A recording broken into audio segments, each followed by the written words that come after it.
Then, kakagising ko lang, may muta pa ang above na to. Grabe na nga, muta pa yan, B! Ayan, nag-comment si ma'am, sabi niya, hindi po ba expired yan? Na-curious lang po ako, ang mura. So, eto po yung tinatanong ni ma'am, etong ating pregnancy test na Indoplas. Dahil napakamura nga naman talaga nito, B, kahit sino magtataka. Dahil kahit sa ang butika po, hindi ka makakabili ng 10 pesos na pregnancy test kay Indoplas lang po yan, B. Ayan, papakita ko po sa inyo yung expiring date po nitong ating pregnancy test na Indoplas.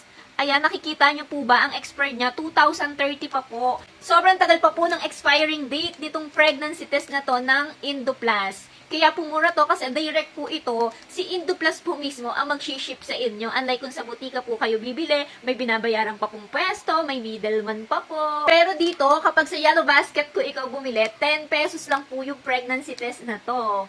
Pero syempre, meron po itong shipping fee, kaya dapat para masulit nyo yung shipping fee, damihan nyo po yung pag-checkout nyo. Sobrang tagal pa po ng expired na to. Kaya matagal nyo pa po itong magagamit. Huy! So, kapag na-delay nga po kayo, pwede kayong mag-check kagad para hindi kayo kinakabahan-kabahan dyan. Dahil 10 pesos lang po itong Indoplas pregnancy test na po ito. Yun lang. Thank you for watching. Bye!